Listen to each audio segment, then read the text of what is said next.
بسم الله الرحمن الرحيم. الحمد لله رب العالمين،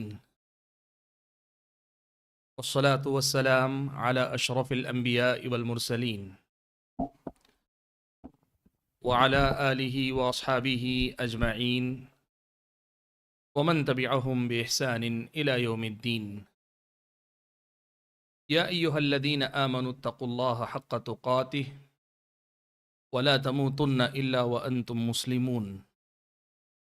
يا أيها الناس اتقوا ربكم الذي خلقكم من نفس واحدة وخلق منها زوجها وبث منهما رجالا كثيرا ونساء واتقوا الله الذي تساءلون به والأرحام إن الله كان عليكم رقيبا. يا أيها الذين آمنوا اتقوا الله وقولوا قولا سديدا يصلح لكم أعمالكم ويغفر لكم ذنوبكم ومن يطع الله ورسوله فقد فاز فوزا عظيما. أما بعد، أعوذ بالله من الشيطان الرجيم. بسم الله الرحمن الرحيم. الذين آمنوا وتطمئن قلوبهم بذكر الله ألا بذكر الله تطمئن القلوب. محترم حضرات اور پردہ نشین خواتین اسلام، آج کی یہ جو مجلس ہے، یہ مجلس ایک بڑے ہی نیک مقصد سے شروع کیے گئے ایک عظیم پروگرام کے تعارف کے لیے اور آپ حضرات و خواتین کو اس مبارک سلسلے سے جڑنے کی دعوت دینے کے لیے منعقد کی گئی ہے۔ اس مناسبت سے آپ حضرات اور خواتین کے سامنے یہ بھی مناسب سمجھا گیا کہ شروع میں یہ جو مجلس ہو، اس مجلس میں کچھ موضوعات پر یا کچھ عناوین پر گفتگو بھی ہو جائے، جس سے ہمارے اور آپ کے ایمان اور عمل والی زندگی میں کچھ ترقی ہو، کچھ سدھار ہو، کچھ بہتری آئے، کچھ اضافہ ہو۔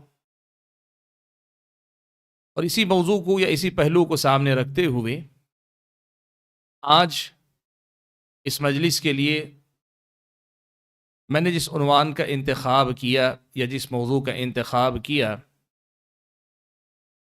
وہ اس دنیا کے ہر انسان کی زندگی سے جڑا ہوا ایک بڑا ہی اہم مسئلہ ہے۔ اس دنیا میں انسان کو جو نعمتیں حاصل ہوئیں یا ہوتی ہیں،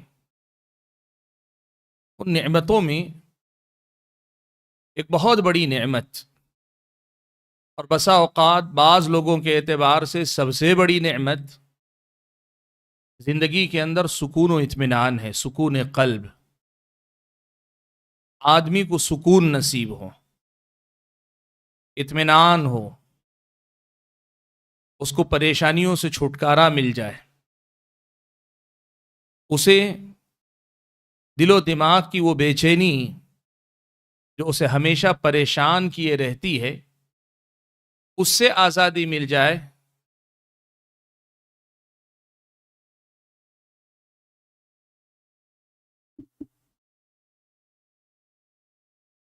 اس سے آزادی مل جائے، یہ ایک انسان کی بڑی اہم خواہش ہوتی ہے، یا یوں سمجھیے کہ اس کی اپنی زندگی کی بہت بڑی ضرورت ہوتی ہے۔ وجہ اس کی یہ ہے کہ اس دنیا کے اندر انسان کو مختلف چیزیں حاصل نہیں ہوتی، تو ان چیزوں کی تلاش رہتی ہے، خواہش رہتی ہے، لیکن ان چیزوں کے حاصل ہو جانے کے بعد آدمی کو پھر سے ایک نئی بے چینی گھیر لیتی ہے۔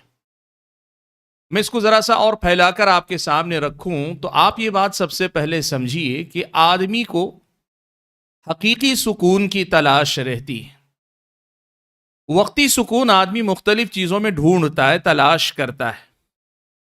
اب وہ سکون اسے مل بھی جائے، تھوڑی دیر کا سکون ہوتا ہے، اسے پھر سے سکون کی تلاش ہوتی ہے۔ جیسے یہ جو انٹرٹینمنٹ کلچر جسے کہتے ہیں، کھیل کود، فلمیں یا پھر مختلف اس قسم کی چیزیں، آدمی اس سے لگتا ہے کہ اسے ایک مزہ آئے گا، ایک اسے اطمینان نصیب ہوگا۔ آدمی کا جو ایک قسم کا ڈپریشن کہیے، دباؤ، ذہنی تناؤ، اس سے آدمی کو لگتا ہے کہ اس کھیل کود میں یا ایسی مجلسوں میں وقت گزار کر مجھے سکون ملتا ہے۔ لیکن تھوڑا وقت گزرنے کے بعد آدمی خود بخود محسوس کرتا ہے کہ نہیں، مجھے ابھی سکون نہیں ہے، حقیقی سکون کی ابھی مجھے ضرورت ہے۔ تو بات میں آج آپ کے سامنے یہ رکھنا چاہتا ہوں، سب سے پہلے ہم اور آپ کو یہ سمجھنے کی ضرورت ہے کہ انسان کو جس سکون کی حقیقی ضرورت ہے وہ سکون ہے کیا؟ انسان کی جو ضرورت ہے وہ سکون ہے کیا؟ اور دوسری بات یہ جاننے کی ضرورت ہے کہ وہ سکون کہاں اور کیسے ملتا ہے۔ اور تیسری بات، اس سلسلے میں میری اور آپ کی ذمہ داری کیا بنتی ہے۔ یہ تین ہی باتیں آج بہت ہی مختصر سے وقت میں آپ کے سامنے میں رکھنے کی کوشش کرتا ہوں۔ دیکھیے، عام طور پر انسانوں میں کی اکثریت، اور بلا مبالغہ اکثریت وہ ہے جو جسم کے آرام کو سکون سمجھتی ہے۔ انسان کے جسم کو اگر آرام ملے تو وہ سمجھتے ہیں کہ اس میں سکون ہے، یا انسان کے جسم کو لذتیں، مزہ ملے، لذتیں میسر آئیں تو آدمی کو لگتا ہے کہ اس میں سکون ملتا ہے۔ اسی لیے آپ دیکھ لیجئے کہ لوگ سکون تلاش کرنے کے لیے اس دنیا میں کیا کیا کرتے ہیں۔ بہت سارے لوگ گرمی کے موسم میں کسی اونچے پہاڑی مقام پہ چلے جائیں گے جہاں موسم خوشگوار ہو، لوگوں کو لگتا ہے کہ یہاں ہمیں سکون ملے گا۔ سردی کا موسم ہوگا، لوگ دھوپ کے علاقوں میں چلے جائیں گے، سمندر کے ساحل پہ چلے جائیں گے، اور وہاں دھوپ سیکنے کے بعد سمجھتے ہیں کہ ہمیں آرام ملے گا، سکون ملے گا۔ بہت سے لوگ ایسے ہیں، یہ سمجھتے ہیں کہ پیسہ کمانے کے بعد دنیا کے آرام اور آسائش کے مختلف اسباب تلاش کر لیں گے۔ جیسے مان لیجیے ابھی ہم یہاں بیٹھے ہیں، اے سی لگا ہوا ہے، ٹھنڈا ٹھنڈا سا محسوس ہو رہا ہے، آدمی سمجھتا ہے کہ ایسے ظاہری اسباب کو اپنا کر مجھے سکون ملے گا۔ آپ دیکھ لیں، آرام دہ کرسی، آرام دہ بیڈ، سواری میں بھی زیادہ لگژری جس میں ہو ایسی سواری، یہ ساری چیزیں خرید کر آدمی یہ سمجھتا ہے کہ مجھے اس کے اندر سکون ملے گا۔ اور جن لوگوں کے پاس حلال و حرام کی کوئی قید نہیں ہے، جو پابندی کو نہیں مانتے، عام غیر مسلم، ان کے پاس تو اس سے آگے کی دنیا ہے۔ ان کو لگتا ہے کہ شراب کے نشے میں ڈوب کر دھت ہو جائیں گے تو اس کے اندر ان کو سکون مل جائے گا، یا پھر یہ کہ دنیا کے کسی بھی ناجائز مزے میں ڈوب جائیں گے، اس میں جا کر انہیں سکون مل جائے گا۔ انسانوں کی ایک بڑی تعداد آج تک جسم کے آرام اور حقیقی سکون کے درمیان فرق کرنے میں ناکام ہے۔ سکون جسے کہتے ہیں وہ اس ظاہری جسم کے ملنے والے آرام سے آگے کی ایک چیز۔ سکون جسے کہتے ہیں وہ انسان کے ظاہر سے زیادہ انسان کے باطن اور انسان کے اندرون سے تعلق رکھنے والی چیز، جسے ہم حقیقی سکون کہتے ہیں، اس کا تعلق انسان کے جسم سے زیادہ انسان کی روح سے۔ اور جب آدمی کی روح کے اندر سکون کی دولت اتر جائے تو کئی بار آدمی جسمانی طور پر تھکا ہوا ہے، ایک دم چور ہے، بسا اوقات زخمی ہے، لیکن روح مطمئن ہے، روح مسرور ہے، اندرونی خوشی اسے حاصل ہے۔ وہ جسمانی تھکان اسے ذرا برابر تکلیف نہیں دیتی۔ آدمی کہتا ہے تھکا ہوا ہوں لیکن میں خوش ہوں، میں مطمئن ہوں، مجھے آرام ہے۔ اس کے برعکس کتنے ایسے لوگ ہیں جو دنیا کے سارے آسائش اور آرام کو رکھنے کے باوجود بستروں پہ کروٹیں بدلتے رہتے ہیں، سو کر اٹھ بھی جاتے ہیں تو کہتے ہیں پتہ نہیں کیا ہے، سو کر بھی نہیں لگتا کہ مجھے کوئی سکون ملا ہے، اطمینان ملا ہے۔ اس دنیا کے لوگوں کا ایک بہت بڑا مسئلہ یہ ہے کہ وہ لوگ سکون میں اور جسمانی آرام میں فرق کرنے سے محروم ہیں۔ انسان کی زندگی میں سکون جسے کہتے ہیں وہ ایک الگ دنیا ہے. اس کا تعلق انسان کی اپنی روح، انسان کے اپنے باطن، انسان کے اپنے اندرون سے زیادہ ہے انسان کے ظاہر کے مقابلے میں. اسی لیے سب سے پہلی بنیادی بات جو آج مجھ کو اور آپ کو سمجھنا چاہیے وہ یہ کہ جسے ہم سکون کہتے ہیں وہ کیا ہے اور وہ کہاں سے ملے گا. دیکھیے بعض اہل علم نے اس کو سمجھانے کے لیے بڑی پیاری بات لکھی. وہ یہ لکھتے ہیں، کہتے ہیں کہ دیکھو اللہ تعالیٰ نے انسان کو دو چیزوں کا مرکب بنایا. دو چیزیں انسان کے اندر ہیں، ایک انسان کا جسم ہے اور دوسری انسان کی روح. اللہ نے جسم کو مٹی سے بنایا اور مٹی، پانی، یہ زمین کے اندر اللہ تعالیٰ نے رکھی. زمین سے اللہ نے مٹی لی، حضرت آدم کو پیدا کیا، اور حضرت آدم کے بعد ہر ماں باپ یہیں زمین کی غذا کھاتے ہیں، یہیں کا پانی پیتے ہیں، یہیں کی ہوا، یہیں کی گرمی، یہیں کی سردی لیتے ہیں، جس سے نطفہ اور بیضہ بنتا ہے اور اسی سے انسان کا جسم تخلیق کیا جاتا ہے، پیدا کیا جاتا ہے. دوسری چیز ہے روح. روح کو اللہ تعالیٰ نے آسمانوں پر پیدا کیا. تمام انسانوں کی روحوں کو آسمانوں ہی پر پیدا کیا گیا ہے، اور وہاں سے اللہ تعالیٰ روح بھیجتا ہے. جب ماں کے پیٹ میں جسم کی تخلیق مکمل ہو جاتی ہے، 4 مہینے کا جب بچہ ماں کے پیٹ میں ہوتا ہے تب اس کے اندر روح پھونکی جاتی ہے. اب یہاں ایک بات یاد رکھنی چاہیے کہ انسان کو اللہ نے زمین میں جو بنایا، جسم بنایا، جسمانی ضرورتوں کا انتظام اللہ تعالیٰ نے زمین میں کر دیا. کھانا پینا، دنیا کے جسم کے آرام اور آسائش کے اسباب یہ اللہ نے زمین کے اندر پھیلا دیے، اور انسان کو عقل دی کہ اپنی عقل استعمال کر کے زمین کی مختلف چیزوں کو لو، استعمال کرو، برتو، اور اپنی زندگی کو جتنا آرام دہ بنا سکتے ہو بنا لو. وَسَخَّرَ لَكُم مَّا فِي السَّمَاوَاتِ وَمَا فِي الْأَرْضِ جَمِيعًا مِّنْهُ. لیکن اس کے مقابلے میں جہاں تک روح کی بات ہے، یہ روح آسمانوں پہ پیدا کی گئی ہے. روح کی غذا بھی اللہ تبارک و تعالیٰ نے جسم سے الگ رکھی ہے، اور جب روح کو اس کی اپنی غذا ملتی ہے تب جا کر انسان کی روح کو سکون ملتا ہے.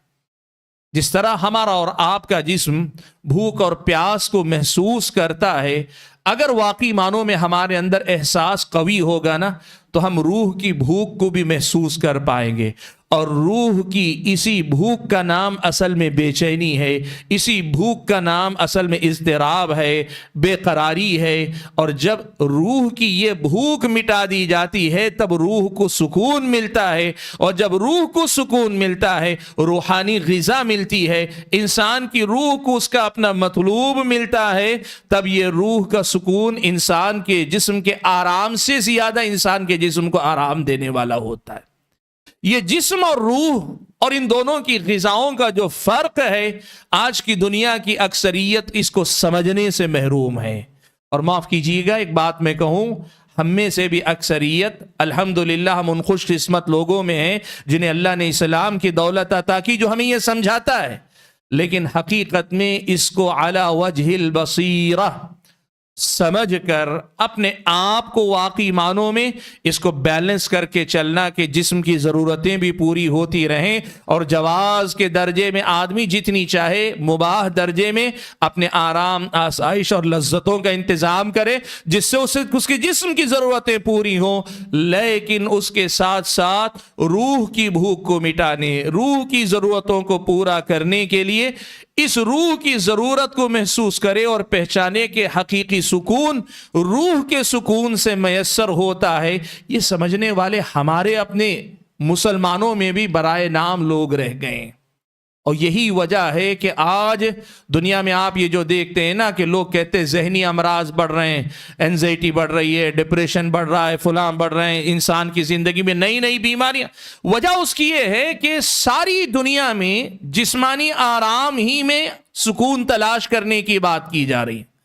آدمی کو کہا جاتا ہے آپ نے بستی بدل لو، علاقہ بدل لو، آپ جو ہے فلاں جگہ پہ چلے جاؤ، کسی خوشنما پہاڑی مقام پہ چلے جاؤ، لوگوں کو سکون کہاں سے میسر ہوگا؟ بھیڑ بھاڑ والے علاقے سے نکل جاؤ جہاں آوازیں کم ہوں، پرندوں کی چہچہاہٹ ہو یا خوشنما مناظر ہو، پہاڑی جھرنے ہو، سب کچھ ہو، یہ سب کچھ ہو سکتے ہیں، لیکن حقیقت میں یہ بہرحال ہماری نگاہوں، ہماری سماعتوں اور ہمارے اور آپ کے ظاہر کو ہی زیادہ تر فائدہ پہنچاتی ہیں۔ روح کے حقیقی سکون کی غذا بننے کی صلاحیت ان میں کم ہے۔ حقیقی غذا کیا ہے؟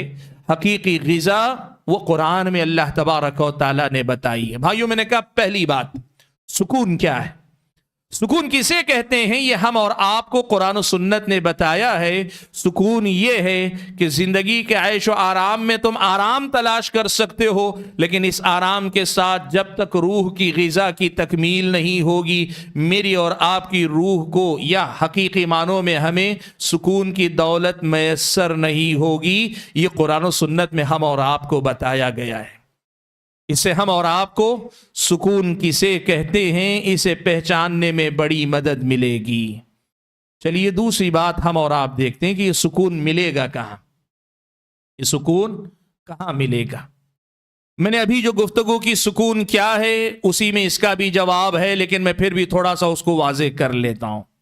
بہت سارے احباب یہ بات سمجھنے سے قاصر ہیں کہ اللہ تبارک و تعالیٰ نے روح کا سکون یہ کس چیز میں رکھا ہے، کہاں ملے گا، اس کو سمجھنے سے قاصر ہیں۔ بہت سارے لوگ، مثال کے طور پر جو آدمی غریب ہے نا، غریب ہے اور اس کا فقر و فاقہ اس کے لیے بہت بڑا چیلنج بنا ہوا ہے، کاروبار نہیں ہے یا باپ کی طرف سے کوئی وراثت میں بڑی دولت میسر نہیں آئی ہے یا دنیا کے اندر کوئی اچھی نوکری اسے مل نہیں رہی ہے، آدمی کو لگتا ہے کہ میری زندگی کی ساری پریشانیاں اس بے روزگاری، فقر و فاقے کی وجہ سے، میں جس دن کمانے لگوں گا، اچھا پیسہ بنانے لگوں گا، میری پریشانیاں ختم ہو جائیں گی۔ آدمی یہ سمجھتا ہے، یا دوسرے الفاظ میں وہ یہ سمجھنے لگتا ہے کہ میری زندگی میں سکون آ جائے گا، میری پریشانیاں ختم ہو جائیں گی۔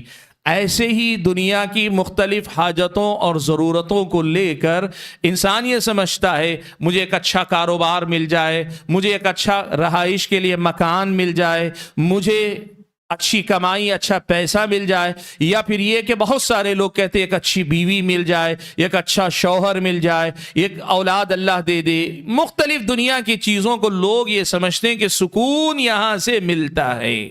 بھائیو، ان تمام چیزوں سے یقیناً انسان کے اندر کا ایک خلا بھرتا ہے۔ ایسا نہیں کہ صرف اس سے انسان کے ظاہر کا تعلق ہے، نہیں، انسان کے باطن کے اندر بھی ایک اطمینان آتا ہے۔ آپ فائنانشیلی اگر سیٹسفائیڈ ہیں، مالی اعتبار سے مطمئن ہیں، اس کی وجہ سے آپ کے ذہن میں ایک درجہ سکون آتا ہے۔ آپ ایسے ہی جو مختلف آپ کے پاس ضرورتیں ہیں، ان ضرورتوں سے بے نیازی آپ کے اندر پیدا ہوتی جائے گی، اللہ آپ کی میری ضرورتیں پوری کرتا جائے گا، تو یقین مانی ایک قسم کا اطمینان، ایک درجہ اطمینان ہم سب کی زندگی میں آتا ہے۔ ان کے ذریعے ہماری جسمانی ضرورتیں بھی پوری ہوتی ہیں، لیکن اس کے ساتھ ساتھ ایک درجہ اطمینان بھی ہم اور آپ کو نصیب ہوتا ہے۔ لیکن یہ اطمینان حقیقی سکون نہیں، یہ اطمینان حقیقی اطمینان نہیں ہے۔ ہم اور آپ کو یہ اچھے سے سمجھنا چاہیے۔ دیکھیے، ایک مثال کے ذریعے آپ کو میں بات سمجھاتا ہوں۔ آپ جانتے ہیں ہمارے اپنے اس ملک کے اندر ہم یہ بات دیکھتے ہیں، کتنے ایسے ہیں چاہے مسلمانوں کے اندر پیر اور بابا اور فقیر جو آستانوں کے پاس بیٹھے ہوئے اپنے دربار لگائے بیٹھے وہ بھی ہیں، اور غیر مسلموں کے ہاں سادھو ہیں، سنت ہیں اور بڑے بڑے سوامی وغیرہ ہیں، ان کے اپنے آشرم ہیں۔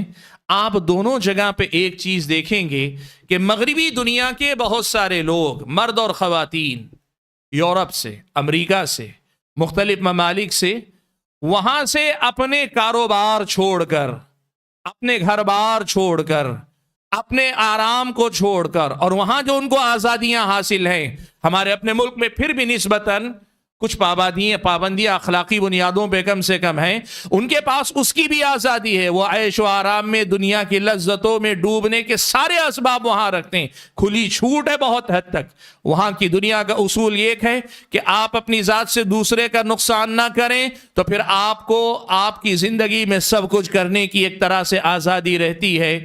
ایسی زندگی جس میں دنیا کے سارے اسباب ان کے پاس حاصل ہیں، آپ دیکھیں کسی سے بھی اگر آپ چاہیں آئے ہوئے ایسے لوگوں سے مل کر پوچھ لیں، وہ آپ کو بتائیں گے کہ ہاں ہمارے پاس مکان ہے، اچھی آمدنی ہے، ہمارے اور آپ کے پاس ہمارے اپنے ملکوں سے زیادہ بسا اوقات بعض ان ممالک میں امن و امان ہے، حکومتیں سہولتیں بعض معاملات میں ہمارے ملک سے بہتر فراہم کرتی ہیں، یہ ساری چیزیں ہیں، لیکن وہ پھر بھی آتے ہیں یہاں آ کر آشرموں کی زندگی جی رہے ہیں، باباؤں کی خدمت میں بیٹھے ہوئے ہیں۔ آخر ایسی کیا چیز ہے جس کی تلاش میں وہ وہاں سے یہاں تک آ رہے ہیں؟ میں بات ایڈونچر کے شوقین لوگوں کی نہیں کر رہا ہوں، اور ان کی بھی نہیں کر رہا ہوں جو دنیا گھومنے کا شوق رکھتے ہیں، یہ الگ کیٹیگری ہے۔ میں جو بات کر رہا ہوں وہ جو باباؤں کے پاس، سوامیوں کے پاس، آشرموں میں سنتوں کے پاس آ کے بیٹھے ہوئے ہیں، مہینوں گزار دیتے ہیں، انہی جیسا لباس، انہی جیسا کھانا پینا، انہی جیسے معمولات زندگی۔ آخر وہ کس چیز کی تلاش میں آ رہے ہیں؟ اگر آپ دیکھیں گے تو پتہ یہ چلے گا کہ ان کی زندگی میں دنیا کے سارے اسباب ہیں، لیکن انہیں اس بات کا احساس ہے کہ اندر کہیں کوئی حصہ ان کے خالی ہے۔ وہ خالی حصہ کبھی نہیں بھر پاتا ہے، نہ دولت سے، نہ آرام سے، نہ لذتوں سے، نہ عیش و آرام سے، نہ آزادی کے تمام مواقع جو ان سے، کسی سے ان کی اپنی اندرون کا جو خلا ہے، ان کے اندر جو کمی ہے وہ فل نہیں ہو رہی، وہ بھر نہیں رہی۔ اس کو لے کر وہ اپنے اندرونی خلا کو بھرنے کے لیے نکلتے ہیں، اور یہ بات عام طور پہ لوگ کہتے ہیں، مولانا آزاد نے لکھا ہے کہ دکھتی ہوئی پیٹھ کو، انسانیت کی دکھتی ہوئی پیٹھ کو مذہب کی دیوار ہی سہارا دے سکتی۔ دوسرے الفاظ میں یوں کہیے، انسان کے جو تکلیفیں ہیں، سکون کی یہ جو تلاش ہے، وہ روحانی غذا ہی سے پوری کی جا سکتی ہے، روحانیت ہی سے مکمل کی جا سکتی ہے۔ اسی لیے وہ روحانیت کی تلاش میں یہاں تک آتے ہیں۔ الفاظ دیگر آپ یہ سمجھ لیجئے کہ قرآن کی آیت میں اللہ تبارک و تعالیٰ نے اور پیارے نبی صلی اللہ علیہ وسلم نے احادیث میں اور اہل علم نے اپنے فرمودات میں یہ حقیقت واضح طور پر بتائی ہے کہ سکون کہاں ملے گا؟ الا بذکر اللہ تطمئن القلوب، اللہ تعالیٰ کے ذکر ہی سے دلوں کو اطمینان نصیب ہوتا ہے۔ قرآن مجید کی اس آیت میں اللہ تعالیٰ نے بہت بڑی بات ہم اور آپ کو بتائی، الذین آمنوا وتطمئن قلوبہم بذکر اللہ، ایمان والوں کے دل اللہ تعالیٰ کے ذکر سے مطمئن ہوتے ہیں۔ الا بذکر اللہ تطمئن القلوب، اللہ کے ذکر ہی سے دلوں کو اطمینان نصیب ہوتا ہے۔ پیارے نبی صلی اللہ علیہ وسلم نے اسی حقیقت کو کہ سکون انسان کو کہاں سے ملتا ہے سمجھاتے ہوئے کتنی پیاری بات اللہ کے نبی نے کہی۔ آپ نے ارشاد فرمایا، مثل الذی یذکر ربہ والذی لا یذکر ربہ کمثل الحی والمیت، وہ جو اپنے رب کو یاد کرتا ہے، اپنے رب کو کا ذکر کرتا ہے، اور وہ جو اپنے رب کو یاد نہیں کرتا، اپنے رب کا ذکر نہیں کرتا، ان دونوں کی مثال زندہ اور مردہ کی ہے۔ زندہ اور مردہ کی یہ مثال اللہ کے نبی صلی اللہ علیہ وسلم نے دی، یعنی جو اللہ تعالیٰ کا ذکر کرتا ہے وہ زندہ ہے، اور جو اللہ تبارک و تعالیٰ کا ذکر نہیں کرتا وہ مردہ ہے۔ حالانکہ اس کا جسم زندہ ہے، لیکن حقیقی زندگی یہ روح کی زندگی ہے، یہ اندرون کی زندگی ہے، سکون حقیقی اندرون کا سکون ہے۔ اور یہی بات ابن قیم رحمۃ اللہ علیہ نے مثال دیتے ہوئے کہی ہے کہ وہ بندہ جو اللہ تعالیٰ کے ذکر کا عادی ہوتا ہے، اگر اس کا ذکر سے تعلق کٹ جائے تو اس بندے کی حالت وہی ہوتی ہے جو حالت اس مچھلی کی ہوتی ہے جس مچھلی کو پانی سے نکال کے باہر ڈال دیا گیا ہو۔ اور بغیر پانی کے جس طرح وہ مچھلی تڑپتی ہے، ذکر کرنے والا بندہ اگر ذکر سے کٹ جائے اس کی حالت بھی حقیقت میں وہی ہوتی ہے۔ عزیز گرامی قدر، بات کو مختصر کرنا ہے، مجھے لمبی گفتگو نہیں کرنی ہے، اس لیے 2-3 بڑی اہم باتیں یہاں رک کر آپ کے سامنے کرنا چاہتا ہوں۔ سب سے پہلی بات یہ دیکھو، آپ مسلمان ہیں، آپ کتاب و سنت کی دعوت سے جڑے ہوئے احباب اور خواتین ہیں، آپ بڑے خوش قسمت ہیں کہ اللہ نے آپ کو حقیقی سکون کی پہچان بھی دی ہے، اور حقیقی سکون کہاں ملتا ہے اللہ تعالیٰ نے یہ بھی آپ کو اور مجھ کو بتایا اور سکھایا۔ ہم بڑے خوش قسمت ہیں۔ دنیا تو آج تک اسی تلاش میں ہے کہ حقیقی سکون ہے کیا، اور دوسری اس تلاش میں ہے کہ حقیقی سکون ملتا کہاں ہے۔ ہم وہ خوش قسمت ہے جنہیں اللہ نے ان دونوں باتوں کی معرفت اور سمجھ عطا کی ہے کہ سکون حقیقی ہے کیا اور حقیقی سکون ملتا کہاں ہے۔ لیکن افسوس اس کا ہے، ہونا یہ چاہیے تھا کہ ساری دنیا والوں کو بلا کر ہم اور آپ دنیا والوں سے یہ کہتے کہ دنیا والوں آؤ، ہم تمہیں بتائیں گے کہ سکون کیا ہے، اور ہم تمہیں بتائیں گے کہ حقیقی سکون کہاں ملتا ہے۔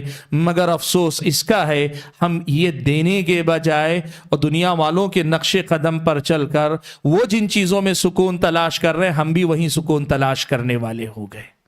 آج آپ دیکھو کتنے ایسے مسلمان ہیں وہ اپنی پریشانیوں کا حل ایسے ہی جسمانی آرام کے ذرائع، جسمانی آرام کے وسائل میں ڈھونڈنا چاہتے ہیں۔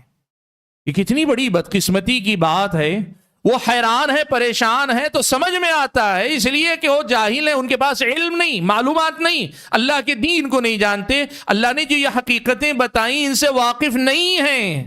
اور ہمارا معاملہ یہ ہے کہ ہمیں معلوم ہے، ہم کو تو ایسا ہونا چاہیے تھا کہ خود ہم اپنے آپ کو اس روحانی سکون میں اس قدر ڈبو لیں کہ لوگ ہمیں دیکھ کر کہیں سبحان اللہ، اس آدمی کو دیکھ کر لگتا نہیں، اس کے چہرے سے جھلکتا ہے کہ یہ آدمی بڑا مطمئن ہے۔ لوگ آ کر آپ سے اور ہم سے پوچھتے کہ بھائی بتاؤ تو صحیح تمہاری اس پرسکون زندگی کا راز کیا ہے، بتاؤ تو صحیح کہ تمہارے اپنے چہرے پر دیکھ کر لگتا ہے جیسے تمہیں کوئی پریشانی نہیں، کوئی غم نہیں، کوئی فکر نہیں، آخر ایسا کیا تمہارے پاس ہے۔ دنیا والے ہم سے پوچھتے ہم ایسے ہوتے، اور ہم آگے بڑھ کر دنیا والوں کو بتاتے، جیسے شاعر نے کہا نا کہ آؤ تم بھی پاس آؤ، روشنی میں نہلا دیں، جس کو چھو لیا ہم نے آئینہ بنا ڈالا۔ ہمارا یہ کام ہونا تھا، دنیا والوں کو ہم یہ بتاتے کہ سکون کی دولت کہاں اور کیسے ملتی، یہ ہم تمہیں سکھائیں گے۔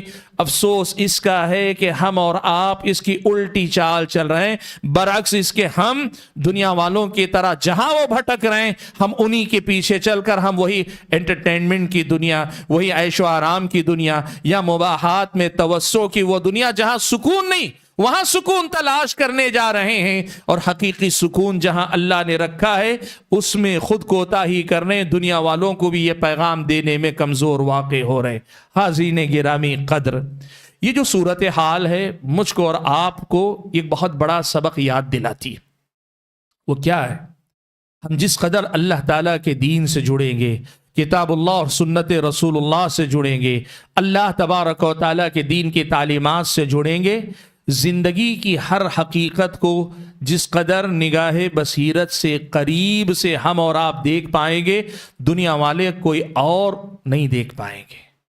ان کے پاس علوم میں ترقی ہو سکتی ہے، وہ سائنس میں، ٹیکنالوجی میں، وہ بہت ساری چیزوں میں ہم سے بہت آگے ہیں، ہو بھی سکتے ہیں، اور اس بنیاد پر اس دنیا کو برتنے، استعمال کرنے، نئی ایجادات نکالنے اور دنیا کو نئی زندگی کو آرام دہ بنانے میں وہ ہم سے بہت آگے جا سکتے ہیں، اور ہیں بھی، اس میں کوئی شک نہیں۔ اس لیے کہ انہیں جو سمجھ بوجھ ملی ہے اس کا استعمال کر کے انہوں نے دنیا کو ایکسپلور کیا، کھول کے دیکھا، اور دنیا کے عیش و آرام کے اسباب تلاش کیے، جس سے وہی نہیں ہم بھی مستفید ہو رہے ہیں۔ اس معاملے میں وہ آگے ہو سکتے ہیں، لیکن جو معاملہ ہمارے پاس ہے وہ معاملہ کچھ اور ہے، اور وہ یہ ہے کہ ہم دنیا والوں کو زندگی کے حقیقی سکون سے آشنا کریں، حقیقی سکون سے قریب تر کریں۔ حاضرین گرامی قدر، یہ بنیادی پیغام کہ سکون کہاں ملے گا آپ حضرات و خواتین کے سامنے ذکر کرنے کے بعد میں آپ کے سامنے ذکر کرنا چاہتا ہوں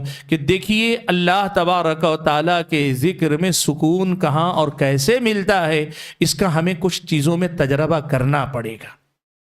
بہت ساری باتیں ہم اور آپ نظریاتی طور پہ مان لیتے ہیں، یعنی بات آئی، دلیل آئی، ہم نے سن لی، سمجھ لی، مان لیا۔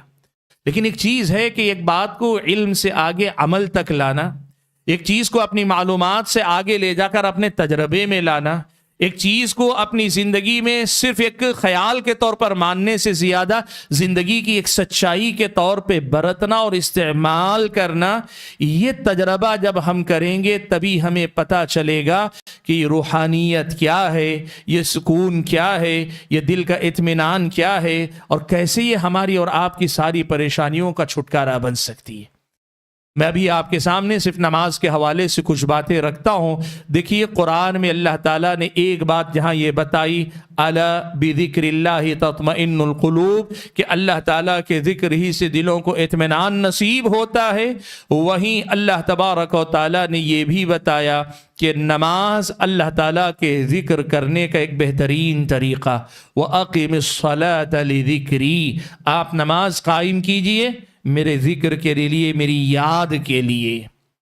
دیکھیے مسئلہ کیا ہے، آپ جانتے ہیں ایک بچہ، چھوٹا سا بچہ پیدا ہوا ہے ابھی، وہ ماں سے لگا ہوا رہتا ہے، اپنی بھوک، اپنی پیاس، اپنی ہر چھوٹی بڑی ضرورت کے لیے وہ اپنی ماں کا محتاج ہوتا ہے۔ وہ بچہ چند لمحات کے لیے بھی اپنی ماں کو اپنی نگاہوں سے اوجھل پاتا ہے تو فوراً رونے لگتا ہے، بلبلانے لگتا ہے۔ اور کئی بار ایسا بھی ہوتا ہے، باپ سنبھالتا ہے، گھر کے کئی افراد سنبھالتے ہیں، سب کے سنبھالنے کے باوجود بچہ سنبھلتا نہیں جب تک کہ اسے اپنی حقیقی ماں کی آغوش نہ مل جائے۔ ہاں، بچہ جیسے جیسے بڑا ہوتے ہوتے بے نیاز ہو جاتا ہے تو پھر تعلق تو باقی رہتا ہے، لیکن بہرحال ماں سے دور بھی رہنا سیکھ لیتا ہے۔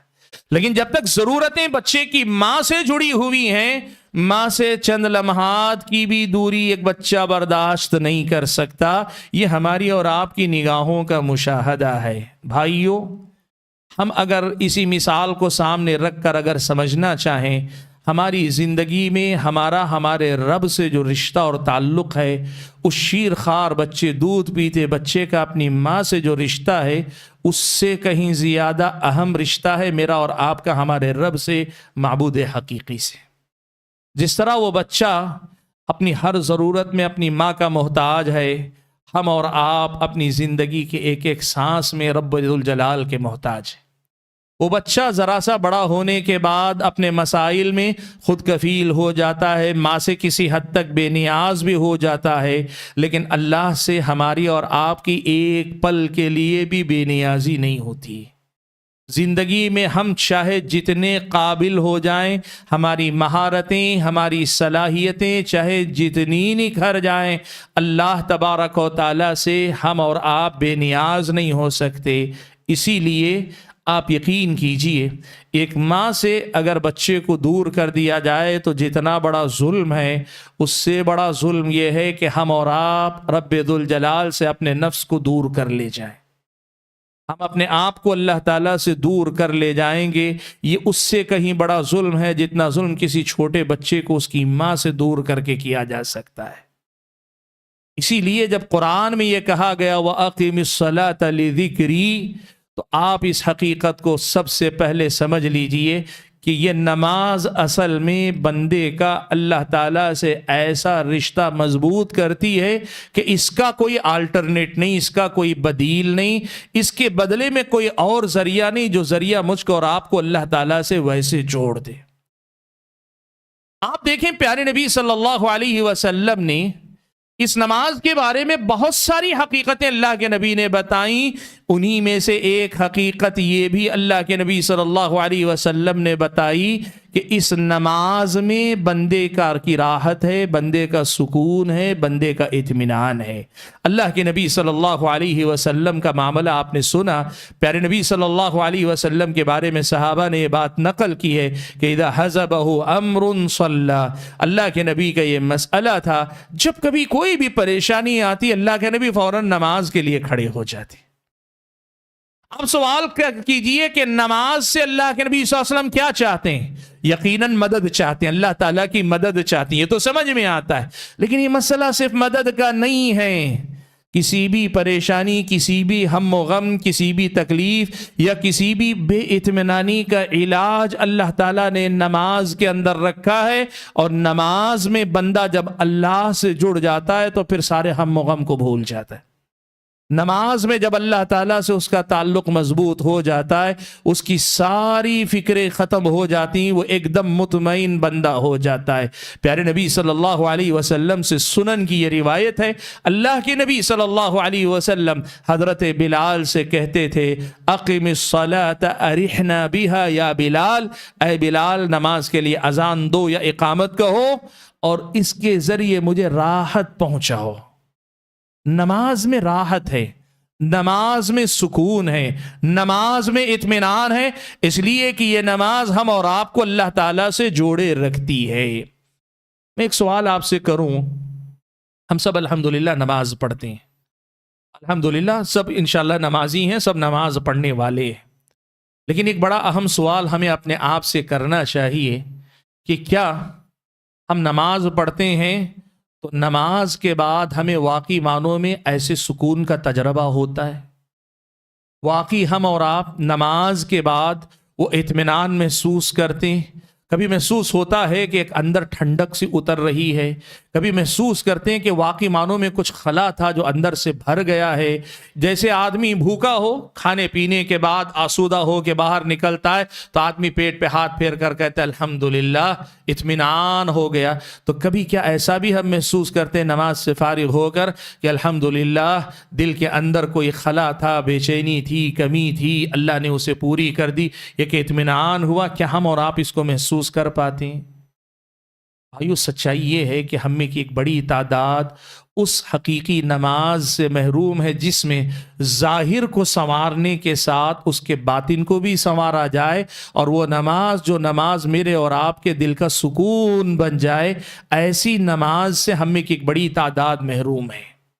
اسی لیے نمازیں ہم پڑھتے ہیں، لیکن یہ نمازیں ہماری زندگی میں وہ سکون نہیں لا پاتی جو سکون اللہ نے رکھا ہے نماز۔ اللہ کے نبی نے جب کہا کہ اقیم الصلاۃ ارحنا بها یا بلال، اے بلال اس نماز کے ذریعے راحت پہنچاؤ، یہ طے ہے کہ نماز میں راحت، اس میں کوئی مناقشہ یا بحث کا کوئی عنوان نہیں، یہ طے ہے کہ نماز میں اللہ نے وہ راحت رکھی۔ اللہ نے کہا الا بذکر اللہ تطمئن القلوب، اور نماز کو اقیم الصلاۃ لذکری کہا ہے، یہ طے ہے کہ اس نماز میں اللہ تعالیٰ نے وہ سکون رکھا ہے۔ اب دیکھنا یہ ہے کہ نماز ہم سب پڑھتے ہیں لیکن ہماری زندگی میں وہ سکون نہیں آتا، وہ سکون نہیں آتا جو ہمیں سارے غم بھلا دے یا کم سے کم دوسرے غم کے احساس کو گھٹا دے۔ پریشان ہم سب رہتے ہیں، کوئی بیوی سے پریشان، کوئی شوہر سے پریشان، کوئی اولاد سے پریشان، اور کوئی آدمی کاروبار کے مسائل سے پریشان، کوئی صحت کے مسائل سے پریشان، اور کوئی قوم و ملت کے حالات کو دیکھ کر پریشان۔ ہم سب پریشان ہیں، اور پریشانیاں اس حد تک ہمارے اور آپ کے اوپر، خاص طور پہ ہمارے دل و دماغ پہ مسلط ہیں کہ زندگی میں ہمیں سکون نہیں محسوس ہوتا۔ یقین کرو اللہ کے بندو، نماز اگر حقیقی معنوں میں نماز بن گئی، ایسا سکون اس میں آنا چاہیے کہ ان ساری پریشانیوں کے باوجود یہ سکون ہمیں اپنی روح کے اندر اترتا ہوا محسوس ہونا چاہیے۔ ایسا سکون ہمیں میسر نہیں آ رہا ہے، تو اس کی وجہ کیا ہے؟ اس مسئلے پہ ہم اور آپ کو غور کرنا چاہیے۔ میں آپ کے سامنے دو تین بڑی تیزی سے، وقت کم رہ گیا، دو تین بڑی اہم باتیں آپ کے سامنے میں ذکر کر دیتا ہوں کہ نماز میں ہم وہ سکون کیسے لا سکتے ہیں، اور نماز کے اس سکون کا تجربہ ہم کیسے کر سکتے ہیں۔ بھائیو سب سے پہلا طریقہ یہ بات میں نے ہمارے اپنے ایک ساتھی کی زبانی سنی تھی جو کہ قرآن و سنت کی تعلیمات کی روشنی میں انہوں نے کہی۔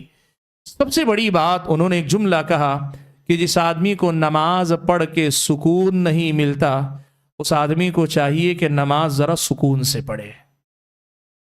بہت بڑی بات ہے اگر آپ دیکھیں، جس آدمی کو نماز پڑھ کے سکون نہیں ملتا، اس کو چاہیے کہ نماز ذرا سکون سے پڑھے۔ آپ یقین کرو، حدیث میں طبرانی کی ایک روایت میں ہماری نمازوں کی کیفیت اللہ کے نبی نے نقرۃ الغراب کہی، کوے کے ٹھونگ مارنے کی طرح۔ آپ نے دیکھا ہے دوسرے پرندوں کے مقابلے میں کوے کے ٹھونگ مانگنے کی ہے، ایسے جیسے وہ چونچ مارتا ہے تو جھٹکے سے اٹھاتا ہے، ایسے سجدے، ایسے رکوع، ایسے قیام سے سکون کا تجربہ کیسے ہوگا؟ سکون کیسے ہوگا معلوم ہے آپ کو؟ پیارے نبی صلی اللہ علیہ وسلم رات میں جب قیام کرتے تھے، حضرت عائشہ فرماتی ہیں اللہ کے نبی 11 رکعت پڑھتے تھے تو کہتی ہے فلا تسأل عن حسنہن وطولہن، مت پوچھو کہ وہ کتنی خوبصورت ہوتی تھی اور کتنی لمبی اللہ کے نبی صلی اللہ علیہ وسلم نماز پڑھتے، وہی سکون والی بات۔ ایک صحابی آئے اور آ کر اللہ کے نبی کو سلام کیا، نماز پڑھ کر آئے تھے، مشہور واقعہ آپ نے سنا، اللہ کے نبی نے کہا ارجع فصلی فإنک لم تصلی، جاؤ جا کے نماز پڑھو، تم نے نماز پڑھی ہی نہیں۔ پھر صحابی کو بار بار بھیجنے کے بعد اللہ کے نبی نے کیا سکھایا؟ اللہ کے نبی نے ہر رکن میں اعتدال یعنی اطمینان کے ساتھ پرسکون ہو کر رکن ادا کرنے کی بات کہی۔ نماز کو ذرا سکون سے پڑھیں تو نماز واقعی معنوں میں میری اور آپ کی زندگی میں سکون اور اطمینان لے آئے گی، پہلی بات۔ دوسری بات جس کی طرف ہم اور آپ کو توجہ دینی چاہیے، دیکھیے نماز میں 3 چیزیں، ان 3 چیزوں پر آپ کو اور مجھ کو محنت کرنی چاہیے۔ سب سے پہلے ہیں نماز کے اندر جو ہم اور آپ الفاظ استعمال کرتے، تکبیرات۔ آپ چاہیں تو اقامت سے شروع کر لیں، اقامت کے کلمات، پھر تکبیرات، پھر سمیع اللہ لمن حمیدہ، اور پھر آخر میں جا کے سلام۔ یہ جو مختلف کلمات ہیں ان کا معنی سمجھیں۔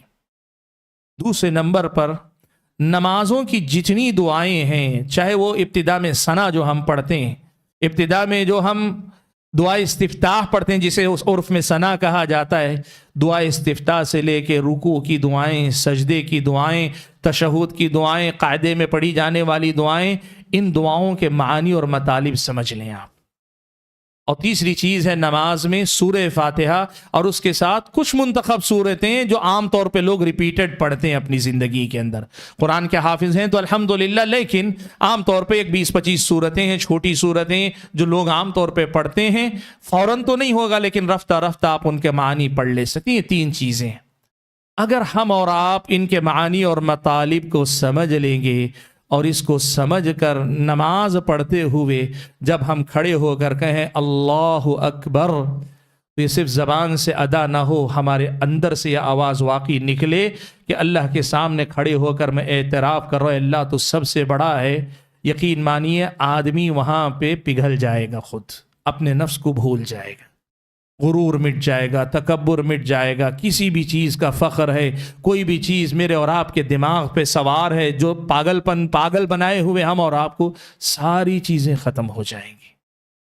آپ اور ہم جب اللہ اکبر اس معنی اس کیفیت کے ساتھ کہیں گے، اور وہ کیفیت پیدا ہوگی معنی سمجھنے سے، معنی سمجھ کر جب ہم پڑھیں گے اللہ اکبر تو پھر سمجھ میں آئے گا کہ اس کا مطلب کیا ہے۔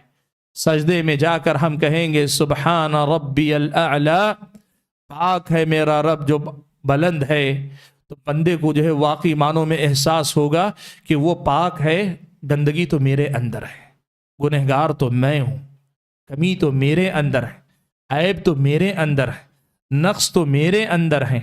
جب اس شعور کے ساتھ بندہ سجدہ کرے گا نا تو یہ سجدہ واقعی معنوں میں آدمی کی زندگی کو بدل دے گا۔ آپ جانتے ہیں حدیث میں اللہ تعالیٰ نے، پیارے نبی صلی اللہ علیہ وسلم نے یہ بات بیان فرمائی، بندہ سب سے زیادہ اللہ سے قریب اس وقت ہوتا ہے جب وہ سجدے کی حالت میں ہوتا ہے۔ آپ یقین کرو سجدے کی حالت میں جا کے جب ہم ناک رگڑتے ہیں، اللہ کے سامنے ہم یہ اعتراف کر رہے ہیں کہ میں بہت حقیر ہوں، اپنی ساری اکڑ کے ساتھ آ کر اپنے آپ کو تیرے سامنے ذلیل کر رہا ہوں، اس لیے کہ تو ہے ہی اتنی عظمتوں والا کہ میں نہیں، مجھ جیسے ہر گردن اکڑانے والے کروڑوں لاکھوں نہیں، سارے کے سارے انسان تیرے سامنے اپنی ناک رگڑے تو اتنی عظمتوں والا ہے، اور تیری عظمت کے مقابلے میں اپنی تیری ہی دی ہوئی میری اپنی ساری صلاحیتوں کے باوجود میں کچھ نہیں ہوں۔ تو پھر یہ نماز مجھ کو اور آپ کو احساس دلاتی ہے، اور بندہ جب یہ کہتا ہے تو آپ کو معلوم ہے سفر شروع یہاں سے ہوتا ہے کہ بندہ اللہ تعالیٰ سے قریب ہوتا جاتا ہے۔ قربت کے 2 درجے، ایک درجہ ہے بندہ اللہ سے قریب ہوتا ہے، اور دوسرا ایک اور قسم ہے قربت کی، وہ ہے اللہ بندے سے قریب ہوتا ہے۔ ہم تو آج تک شاید اپنی زندگی میں ہم اللہ سے قریب ہو رہے ہیں اس کا تجربہ ہی پوری طرح سے نہیں کر سکے۔ کب ہماری زندگی میں وہ تجربہ ہوگا کہ اللہ تعالیٰ ہم سے قریب ہو رہا ہے؟ یہ تجربہ ہماری زندگی میں کب ہوگا؟ میں یہ بتانا چاہ رہا ہوں کہ نماز کو اگر ان کیفیتوں کے ساتھ پڑھیں گے نا، نماز سے فارغ ہوں گے واقعی آپ محسوس کریں گے کہ اندر اللہ تعالیٰ نے کسی کمی کو پورا کر دیا ہے، کوئی سکون اللہ نے اتار دیا، کوئی دولت اللہ تعالیٰ نے بھر دی ہے۔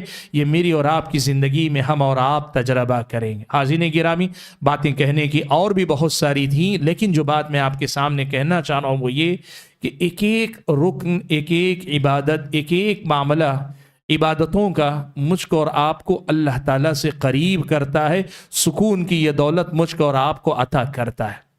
آج اصل میں ضرورت اس بات کی ہے کہ ہم اور آپ جسمانی زندگی سے بڑھ کر، اسلام آپ کو جسمانی زندگی سے فرار اختیار کرنے کا حکم نہیں دیتا۔ آپ اپنے جسم کی ضرورتیں جائز حد میں رہ کر عیش و آرام کے درجے میں بھی کرنا چاہیں، مباح ہے آپ کے لیے، جائز ہے جواز کے درجے میں، لیکن ہماری اور آپ کی زندگی میں یہ جو روحانیت کا پہلو ہے، حقیقی سکون کا معاملہ ہے، یہ سب سے زیادہ اہم ہے۔ خود سکون کا یہ تجربہ کر کے دنیا میں سکون کی یہ دولت بانٹنے والے بنے، یہی اس دنیا کے اندر سب سے بڑا کمال ہے، سب سے بڑا کارنامہ ہے، اور یہی حقیقت میں عبودیت یعنی اللہ تعالیٰ کی بندگی کی حقیقت۔ اعبد اللہ کأنک تراہ فإن لم تکن تراہ فإنہ یراک، اللہ کی عبادت ایسے کرو جیسے تم اللہ تعالیٰ کو دیکھ رہے ہو، اور اگر تم اللہ تعالیٰ کو دیکھ نہیں پا رہے ہو تو اللہ تعالیٰ تمہیں دیکھ رہا ہے۔ حاضرین گرامی قدر، اپنی جو گفتگو ہے میں اسے ختم کرتے ہوئے اخیر میں ایک بات پروگرام کے حوالے سے آپ کے سامنے کہہ دیتا ہوں۔ دیکھیے یہ بات آپ جانتے ہیں کہ الحمدللہ ہمارے اپنے بھائیوں نے نور کے نام سے ایک ویب سائٹ بنائی ہے۔ اس ویب سائٹ کے ذریعے بیاری زبان میں، خاص طور پر اس لیے کہ بیاری زبان میں مستند علمی مواد کی کمی کا بہت زمانے سے احساس لوگوں کو ہے، اس معاملے میں بیاری زبان میں مختلف دروس کی شکل شروع کی گئی ہے، جس میں عقیدہ ہے، تفسیر ہے، حدیث ہے، فقہ ہے، سیرت ہے، انبیاء کے قصے ہیں، یہ ساری چیز، ریاض الصالحین، آداب اور اخلاق ہیں، یہ سارے موضوعات پر مختلف طلباء، مختلف اہل علم آپ کے سامنے 20-20 منٹ سے 25 منٹ کے درمیان کے یومیہ دروس دیا کریں گے۔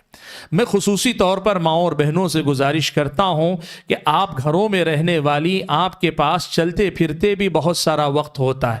آج بلوٹوتھ کا زمانہ، آپ کان پہ لگائے ہوئے بھی چلتے پھرتے سنتی رہیں گی، بہت سارا کام آپ گھر بیٹھے اپنا کام کرتے ہوئے بھی کر پائیں گی۔ اپنے آپ کو اس مبارک سلسلے سے جوڑیں۔ بیاری زبان جاننے والے تمام مرد و خواتین اپنے آپ کو اس سلسلے سے جوڑیں گے، یہ آپ کے اندر وہ صلاحیت پیدا کرے گا کہ آپ خود اس نور سے مستفید ہوں گے، اور پھر اس نور سے اپنے گھروں کو اور اپنی اولاد کو آباد کریں گے، اس دعوت کے ساتھ کہ آپ سب اس مبارک سلسلے سے جڑ کر مستفید ہوں۔ میں اپنی گفتگو کو ختم کرتا ہوں اور اللہ سے یہ دعا کرتا ہوں کہ اللہ تعالیٰ یہ جو سلسلہ شروع ہوا ہے اور اس کے علاوہ جو بھی علمی سلسلے یہاں جاری ہیں، اللہ ان سب کو ہماری اور آپ کی زندگی میں حقیقی معنوں میں اللہ کی بندگی اور عبودیت میں ترقی کرنے کا سبب بنائے۔ اللہ تعالیٰ ہم اور آپ کی زندگیوں میں سکون و اطمینان کی دولت نصیب فرمائے۔ آمین وآخر دعوانا ان الحمد للہ رب العالمین۔ فاعلم أنه لا إله إلا الله واستغفر لذنبك